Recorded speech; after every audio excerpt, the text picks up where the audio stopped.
Hello, hello, hello, everyone. How are you? Hope you're having a beautiful, beautiful day, and may peace be upon you. Thank you for watching my show. This is your host, Dr. Istihar Jamil, and today I have the inspirational, the beautiful, the courageous Farrah Smith, who is a life coach, entrepreneur, and activist. And she also has her charity that protects marine wildlife. Farrah, darling, welcome, welcome, welcome. Oh, thank you so much for having me. It's such an honor to be here with you.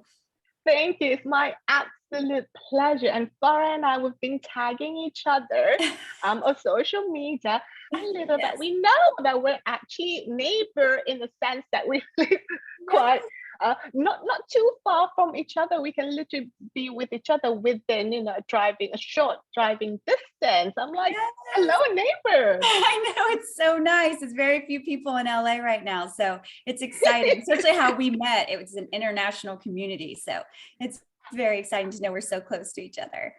Absolutely. And today, Farrah and I, we're going to be talking about a really, how would I say, really important, not just important topic, but it can be life-changing. It certainly is for me. It certainly is for Farrah. And Farrah also works with teens, helping them coaching through their life and their confidence. And we're going to be sharing about the power of rejection. Certainly the perception of it, what's on the other side of it, and what you have to go through throughout the rejection. It can be heartbreaking having that rejection. So Farrah, in your TED Talk, first of all, you talked about some aspects of this. So let's kind of like touch a couple of things, especially about perception. When people take a look at you or people take a look at other people, there is the perception, or I call it the preconceived notion, instantly, oh, she's bad because of this, this, and this. So talk us through what kind of like triggered that aspect in you, and how has that in a way impacted your life? Absolutely. The sole reason I want to be a coach is because of what happened to me in high school. I went to my guidance counselor and asked why she forced everyone else to take typing, but not me. And she looked at me and said, "Oh, I didn't know you planned on going to college." And I just felt like that was, I felt like she didn't see any potential in me because of how I looked and my gregarious personality. There was this perception that I wouldn't want to further my education or couldn't further my education. And to have someone like that not see potential in you, at least that's how I took it, really impacted me. And then another teacher thankfully came in and said, it's not that you're not smart, it's that you're not interested. Once you determine what you're truly passionate about, work hard, you'll be able to accomplish anything. So she saw something in me, gave me the power of a growth mindset, and that changed the trajectory of my life. And so I'm absolutely devoted and committed to doing that for other teens, because adults plant seeds in our head at a young age. And they kind of put these ideas of what we're capable of and what we're not. And we live up to those perceptions, but that's not okay. That's not our truth. So I want to help teens understand their truth. And sometimes I think I should be called the rejection coach, because I've experienced so much rejection and perception issues that I have a lot to offer on that, and to show them you just got to keep pushing forward. So I don't know if you want examples or. Yeah, I mean, I'm just thinking, because it's not a coincidence today that you're wearing the UCLA shirt, right? Yes, like kind absolutely. of like, hey, Frank, like I got in, like, Yes. This is what I played for. And what you touch about, like adults or when younger, look, I still remember what my teacher taught me when I was in elementary school and then the high school. And how can we, in that moment, that's the tunnel vision that we have, right? Oh, you this, or you that, and because they're someone who is respected, that we respect them, we take that as the holy grail. Oh yeah, that is my life for the next 50 years. So in your experience, Farrah, how can we, either as a parent or as a teenager itself, kind of break through that pattern? I mean, if you can say one thing to your teenage little girl or younger little self, what would you say to kind of break through that pattern? Because adults have this thing to say, I know what's best for you. Yeah. Not really. Well, it's interesting you say that, because I just created a limiting belief questionnaire for my mindset masterclass I'm releasing at the end of the month. And it's, let's find out what that core limiting belief, I'm not worthy, I'm not capable, I'm not loving, whatever it may be, because it's going to follow you through life. Because this is the thing, mindset's not a destination. You have to work on it throughout your life. So at a young age, what was the seed that was planted? Who planted it there? What's the proof that it's true? What's the proof that it's not true? And, how can I argue this? Because our thoughts are not facts. So once I kind of identify that core limiting belief that's holding them back, they can catch it. They can catch it and course correct. So I'm a true believer in being very self-aware and very mindful, because I still have that in me, what that teacher did. Actually, both those women have stayed in my head my whole life, when I'm trying to prove wrong and when I'm trying to prove right.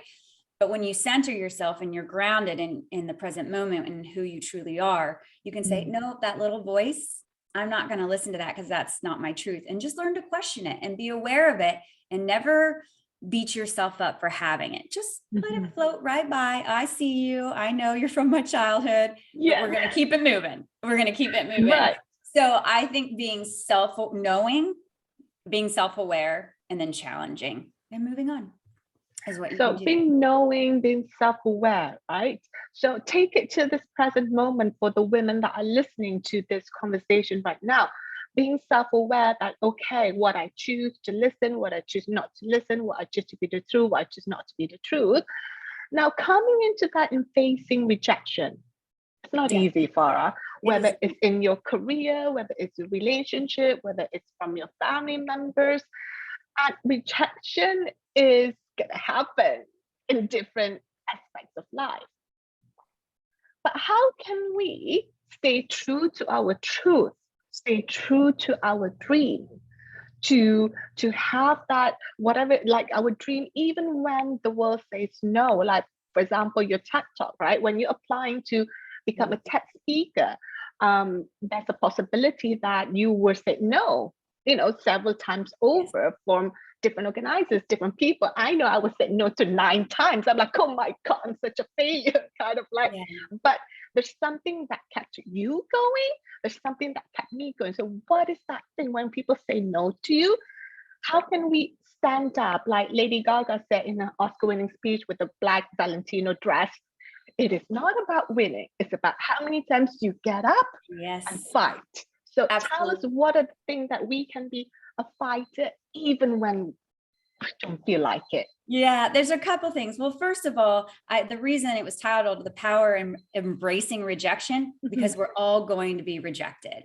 And so if you know that going into it, it's like, okay, the key here is to stay true to my why, which is the core purpose behind my passion. So if I know what I'm passionate about, and we were just discussing this a little bit ago, if I stay on that path, but I'm a little flexible with the what and how. So if you have to be open to pivoting in life, and just knowing it's redirecting you to something better. Like I said in my talk, if you hear no or you get rejected, find your bigger and better yes. As long as you have direction for your core purpose and passion, you'll find your perfect what and how.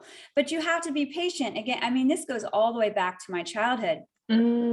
I went to volunteer at a facility, a non-lockdown facility for youth. And they said, you're a distraction. We need you to leave. And this is all I wanted to do, was work with troubled youth. And I had to fight with the female director to say, because the perception was blonde, sorority girl, and I'm like, no, this is all I want to do, is help kids. Please let me stay. And thankfully she did. But that was just the beginning, and many times of the wrong perception. I mean, even at Sea Shepherd, which was my dream job, the charity, a lot of people thought I got the job for the wrong reasons, which really broke my heart. But you have to know your truth. Like, I deserve this job. I belong to be here. I earned this place.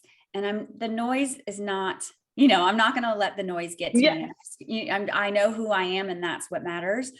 But I've been rejected so much. Like you said, I'm wearing UCLA, because when I was rejected from UCLA, I'm like, well, I just have to work harder, get some better grades at a community college, and apply again. I didn't even get into Ohio University right away. I had to be waitlisted and start in the winter quarter. So And you mentioned, PR, no one would hire me in PR, then no one would hire me in a nonprofit. And I've just always been like, okay, here we go again. It's almost like if something happens for me, right the first time, I'm like, well, that was a little too easy. I was expecting to be rejected the first or second time. And you make a good point on the TEDx, because there are people that have been rejected, even in our group that we met, 80 to 100 times. Mm-hmm. You just have to say, I'm going to be rejected and I'm going to keep doing this until I get my yes.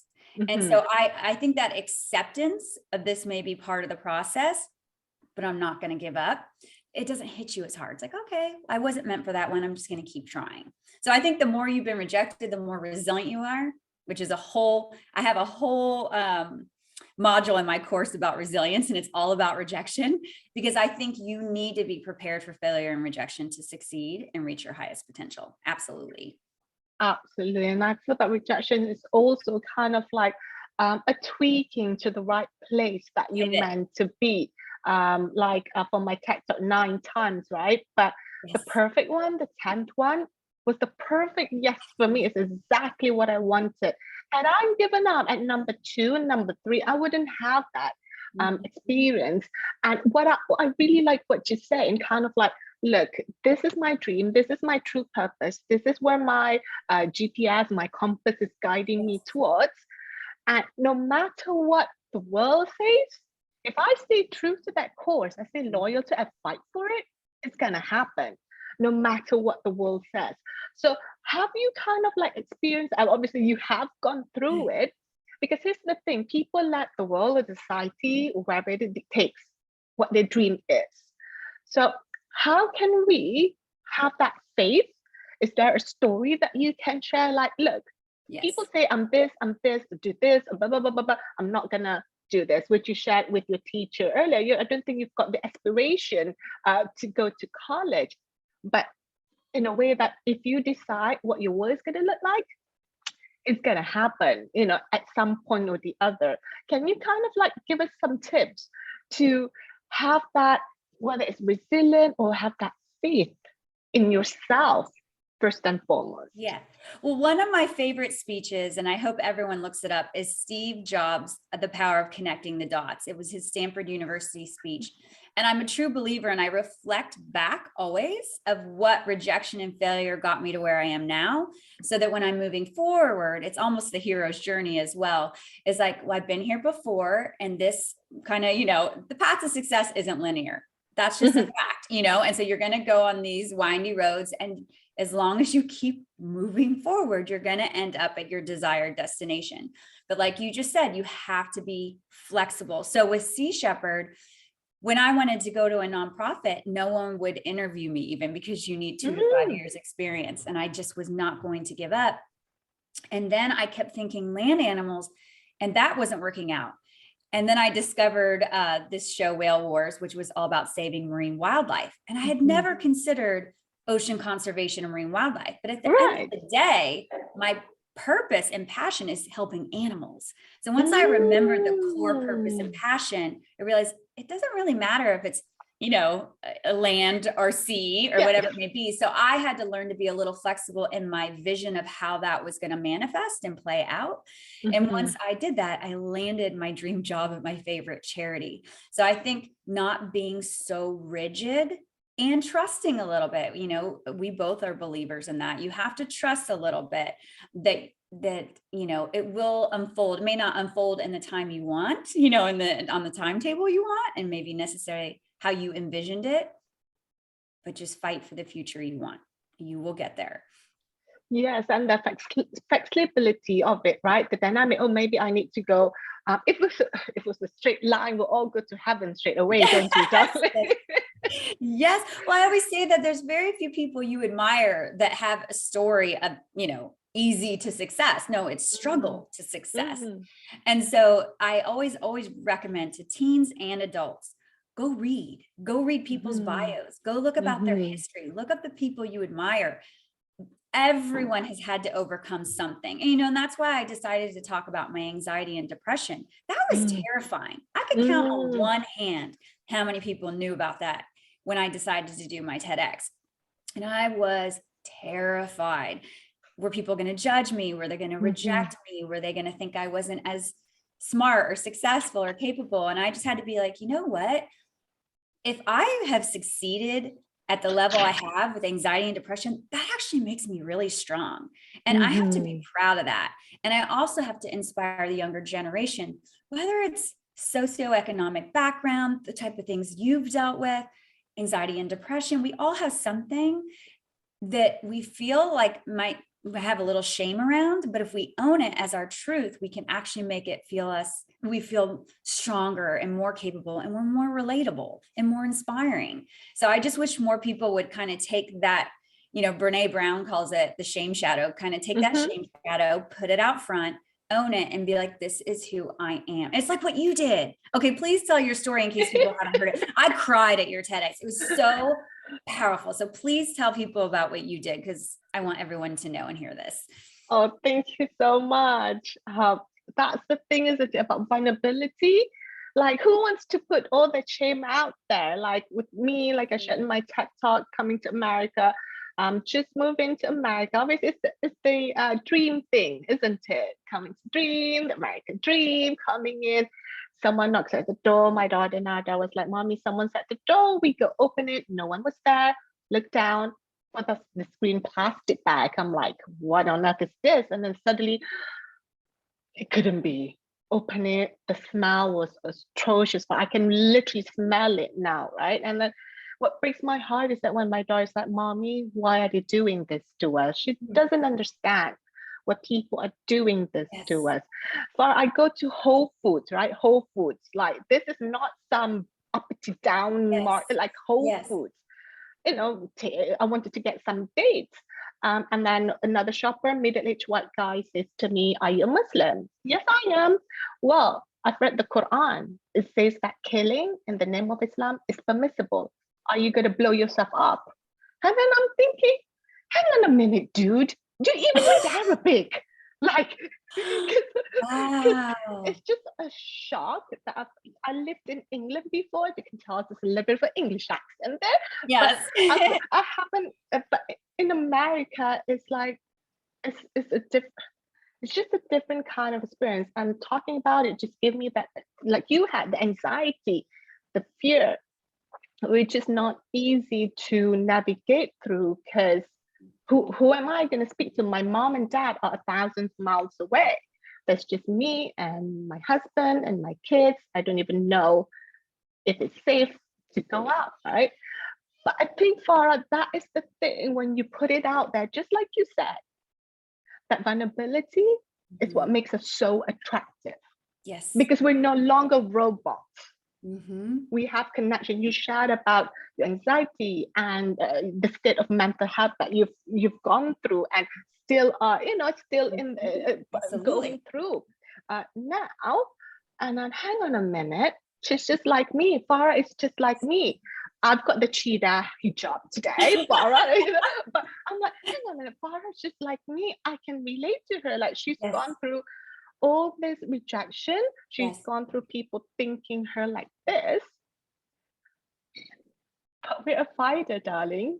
Well, what I just got chills all over, because when I was watching your TEDx, this is what I loved. And it's kind of the shame shadow feeling. You said, I'm going to be bolder. I'm going to be more myself. I'm going to be louder. I'm going to wear this with pride. It's like, rather than retreat or take it off or make it less bold, you're like, I'm going to put my leopard print on. I'm going to be my full self.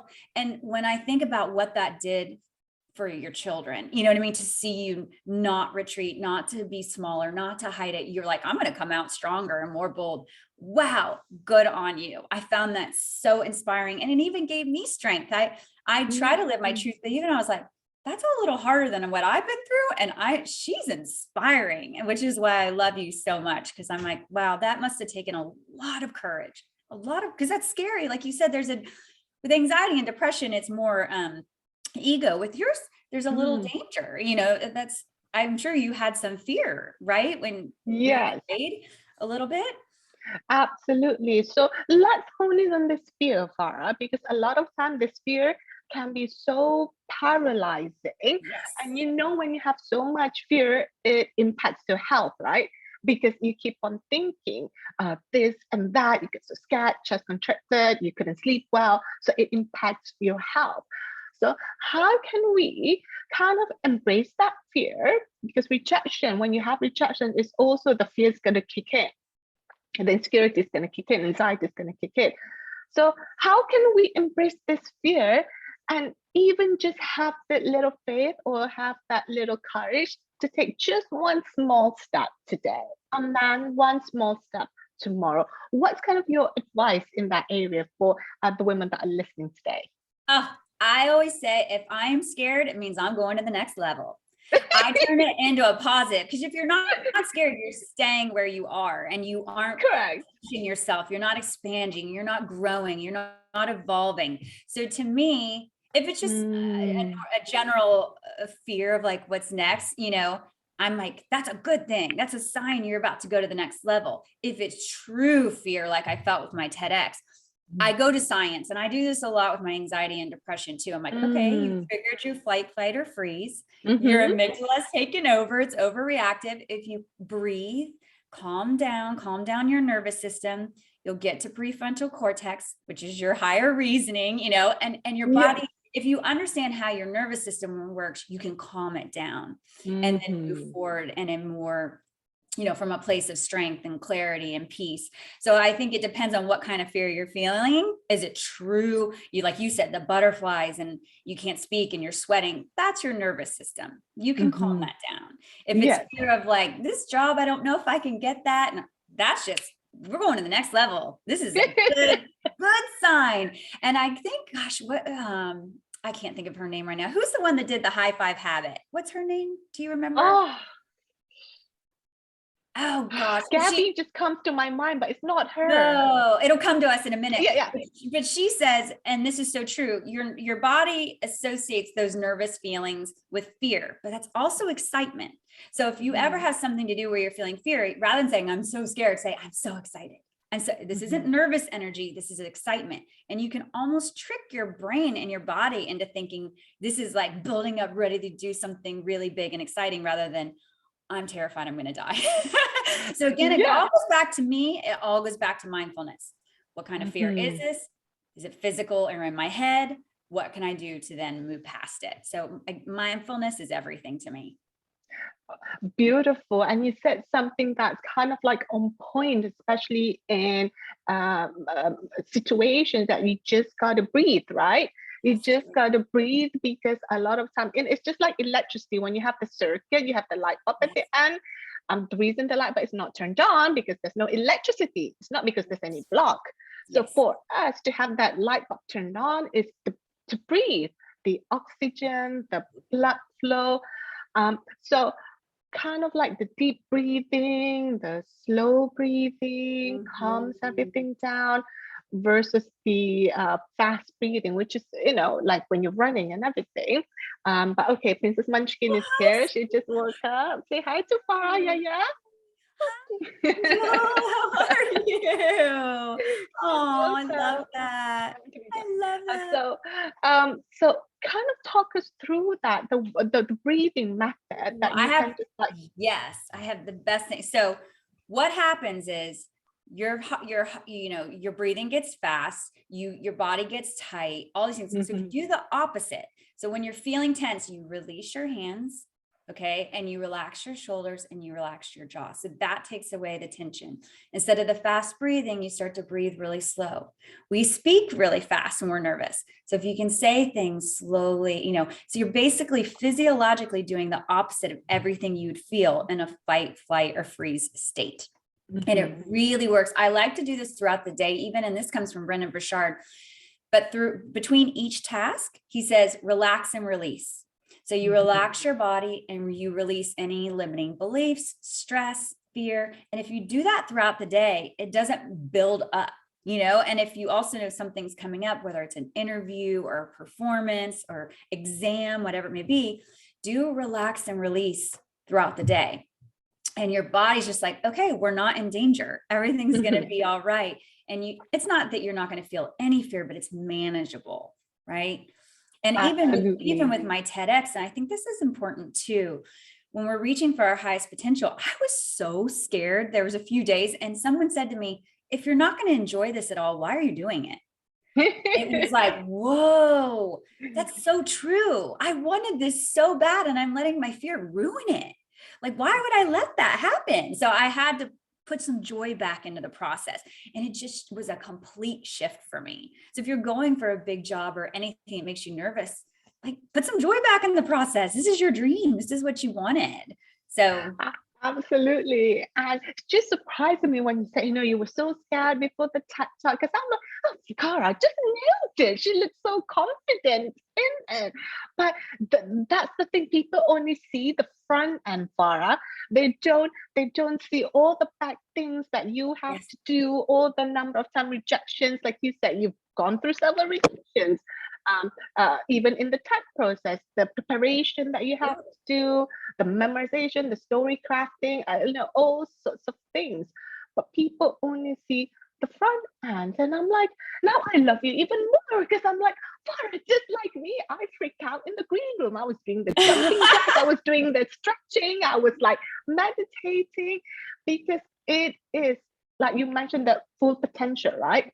When you know it's gonna, they call it what, the upper limit. That when you know you want to push through the upper limit, like everything just like well, again, I'm a believer in science. I was doing the superhero pose because it's proven to reduce cortisol and increase testosterone. I was in the TEDx backstage in my superhero pose, like, I've got this, because you have to, even if you're nervous and feel like I don't got this, you have to trick your brain into body into believing it. And then eventually you'll be okay. But this is another thing about perception. I was going through some really hard times during that, like really hard times. And the next day I was sitting on the side of the freeway on the way to airports, bawling my eyes out. So I was going through some personal hard stuff. And I was like, just focus on your dream. Don't let this ruin your dream. But then I was like on the free, I'm like, if people could see me, I got off in my red suit and my TED, and they could see me now, like crying my eyes out on the side of the freeway on the way to the airport. They'd be like, what? So I also want people to always remember, again, and they know this, but they need the reminder. You're seeing people's highlight reel. You do not see the days I cried with fear, before, that I had to bring myself out of. That, even with again, going back to anxiety and depression, I'm like, what if a future employer doesn't hire me because they see this? What if some guy I'm interested in dating doesn't want to date me because they see this? What if my colleagues don't want to respect me? Like, there was a lot of fear behind it. And I just had to keep, no, this is going to help a lot more people. If you go into something like that with service in mind and stop making it so much about yourself, that really helps too. Absolutely. I love it. Going in with being the service in mind, and even just changing your body posture, just changing your breathing. Because I remember I met, what is that guy said, the Wolf Street of Wolfgang, the one that Leonardo DiCaprio plays. I don't know his name. Oh my God. Yeah, I forgot his name, but I met him in London, I think in 2009, and he just got out of prison then, or recently got out of prison.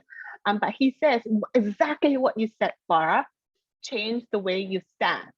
That's going to change everything. And this is a guy who owned Wall Street at one point, right? Who was like the shark. He's like, change the way you stand. If anything else, if you're hunching in a business, it's not going to look good. So you did the superhero, and I'm like, yeah, that guy, that Wall Street guy. We're forgetting names. I know you mean, but I will never come up with his name. Yeah. Yes. Change the way you stand, and I think that for everybody that's listening today, change the way you stand. Do the opposite of what your body is doing, or the opposite. If anything else, just lie down or drink water and sitting down, or breathe, or go to the grass. One thing I know, like, you love nature, don't you? You love the animal I saw like a little video of you with that beautiful horse. I'm like, oh my God, just like my daughter and I just loves horses, and I'm just like, oh my God, the way you touch her muzzle, the way, like, I can feel just the love and the connection between you and her, and that is just beautiful. Is that kind of one of the things that calms you down when you're around animals? Yes, I again, I know I'm such a science nerd, but it works. I'm like, okay, what works? What's scientifically proven? Like equine therapy, like what's release oxytocin when you touch animals, and that's the comforting hormone. You get out in the sun, you get your vitamin D, you get serotonin, dopamine, all these different things. And even if you smile, your brain, it's hard to be mad, sad, or scared when you're smiling, because your brain is like, wait, this, like, I don't get it. You seem happy. So I always smile, and love on something. If I love on something, it just changes me. But I also wanted to tell you, going back to the Wolf on Wall Street guy, Steve Jobs, before he'd go out on stage, he always said, be here now. Be here now. Steve Jobs, you wouldn't ever think he was fearful or nervous or question himself, but even he was like, I need to be present in this moment and calm down and relax, and then I can do what I need to do. So I'm like, even someone like Steve Jobs, who people would assume, oh, it's just easy. No, he had a mantra, and he did something to calm down his body and his mind before he would go speak on stage. So I just want people to know we're all in the same boat. We all need something. For me, it may be animals and sunshine. For someone else, it's something else, but you need to find what is that for you, and go to it whenever you need strength. Absolutely. Darling, you can love me all you want anytime. Like, got my cheetah outfit today. So let's wrap up for today with one final question, Farrah. Okay. What is one fun thing that you do that people don't know about? And you can't say going for animals or hiking, because we didn't know that. Well, is dancing around the house. Is that a fun thing? Yeah. I'm not sure. I will literally dance around my house, because I have Alicia Keys. She's on fire. Every time I start to feel insecure, I'm like, oh no, we need some She's on Fire. And I will even look in the mirror and I'm like, you are on fire. You got this, girl. Like, I will talk myself up in the mirror with Alicia Keys. And even when I was doing my TEDx, I kept thinking, she's on fire. I was like, I had it in my head and I was visualizing it. So I think if people could see me in my living room, building my confidence up, dancing in the mirror, they would laugh for sure. But it works. It really works. That is so cool. This girl is on fire. That is absolutely couldn't survive without that song. I really couldn't. It's like a fire up woman kind of song, isn't it? It's just like an. And I even get to snap in. I'm like, because she has a beat, and it's like, yes. Yeah. I mean, you and I will go off beat all the time, but it doesn't matter. We'll just be on whatever beat theme song, which is wonderful. And thank you so much, Farrah, for just having a fantastic time. You and I can just chat the whole day. Oh my God. But what an amazing person you are. And knowing it's just kind of like, again, push through so many preconceived notions that people have about each other. Like, if only, we can live in a society, like my vision is to live in a society where not only we can be proud of who we are, but we're open to accepting each other's differences. That diversity makes us stronger. So thank you, Farrah, for sharing your truth, for sharing your heart, for sharing your voice on my show today. Thank you so much. Can I say one last thing? I just want to say what you see in others is also in you. So when you look at people, don't ever be jealous or compare. What they are capable of is also in you. So let them inspire you. That's the last thing I wanted to say. Beautiful. Thank you. I'm so honored to be here. Thank you for having me. It's my absolute pleasure. And thank you so much for listening and watching. And everybody, this is your host, Dr. Izdihar Jamil. Tell yourself, yes, I can. And so it is done. Bye. Bye. Bye.